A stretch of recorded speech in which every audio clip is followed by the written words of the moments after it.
Hacı Məmmədov Azərbaycanın görkəmli tarzənlərindən olmuşdur. O öz sənəti ilə 20-ci əsr milli musiqimizin salnaməsində ən parlaq səhifələrindən birini yazmışdır. 1954-cü ildə Azərbaycanın əməkdar artisti. 1959-cu ildə Moskvada keçirilən Azərbaycan ədəbiyyatı və incəsənəti dekadasında uğurlu çıxış etmiş və şərəf nişanı ordeni ilə təltif olunmuşdu. 1963-cü ildə xalq artisti fəxri adına layiq görülmüşdür.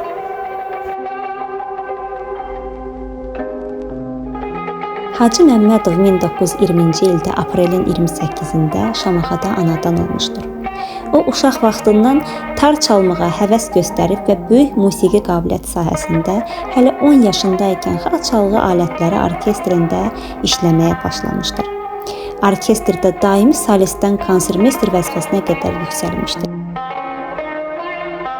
Bu orkestrdə çalışan Qurban Pirimov Hacı Məmmədovun sənət sahəsində müstəsna rolu olmuşdur. 1939-cu ildə Moskvada keçirilən xalq çalğı alətləri ansambllarına ümumüttifaq baxışda Hacı Məmmədov iştirak etmişdir. Həmin baxışda münsiflər heyətinin sədri Üzeyir Hacıbəyli idi. Hacı Məmmədovun müsabiqə repertuarına orta mahur, fantaziya, ləzginqa daxil idi. Hacı Məmmədov çalıb bitirəndən sonra bütün salondakılar münsiflər heyəti, o cümlədən Üzeyir Hacıbəyli ayaq üstə onu alqışlayırlar. Hacı Məmmədov müsabiqədə fəxri fərman adına layiq görülmüşdür. 1940-cı ildə Azərbaycan Dövlət Konservatoriyasında təhsil alır. Lakin konservatoriyadakı təhsilini yarımçıq qoyur. İmtahanları uğurla verərək Tibb Universitetinin Müalicə Profilaktika fakültəsinə daxil olur. Hər iki sənət onun üçün eyni dərəcədə əziz idi. Hacı Məmmədov bir çox xarici ölkələrdə, Avropa, Yaxın Şərqdə, SSR respublikalarında konsertlər vermişdir. 60-cı illərdə Maestro Niyazinin təşəbbüsü ilə Filarmoniyanın nəzdində studiya açılır və Hacı Məmmədov studiyaya rəhbərlik edir. Bu studiyada qəbul olunmuş cavan tarzənlər Ramiz Quliyev, Həmid Vəkilov, Ağasəlim Abdullayev, Murtuz Mehdiyev kimi istedadlı tarzənlər yetişmişdir. Hacı Məmmədov təkcə gənc tarzən ifaçılarına deyil, xanəndələrə də son dərəcə diqqətli olub. Alim Qasımovu televiziyaya çıxarıb geniş tamaşaçı auditoriyasına tanıdan məhz o olmuşdur. Hacı Məmmədovun ifasında lentə alınmış Segah, Çahargah, Şur, Bayat Şiraz, Orta Mahur Zabul Segah, Şüştər və başqa instrumental muğamlar cavan tarzənlər üçün bir məktəb rolunu oynamışdır. Hacı Məmmədovun ifasında Cahangir Cahangirovun Ana, Aylı Gecələr mahnıları tarzənin yaratdığı şedevr ifa kimi qiymətləndirilir.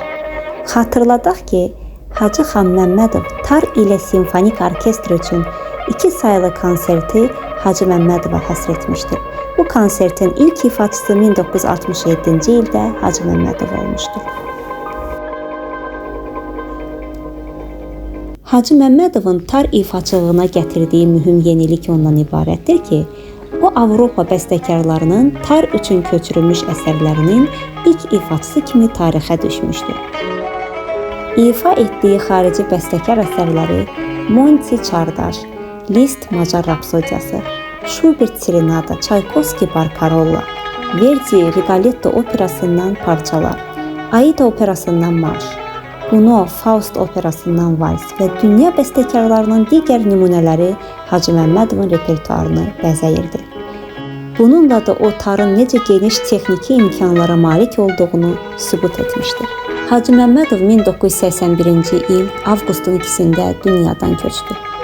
Dünyasını dəyişəndən sonra onun təkcə doğmaları və yaxınları tərəfindən deyil, bütün sənət adamları, musiqi sevərlər tərəfindən yad edilməsi buna sübutdur. Bakıda və Şamaxıda onun adına küçələr var.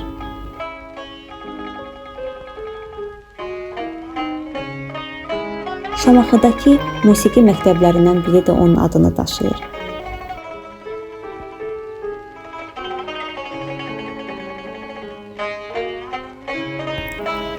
1992-ci ildən gənc tarzənlər arasında Hacı Məmmədov adına müsabiqələr keçirilir.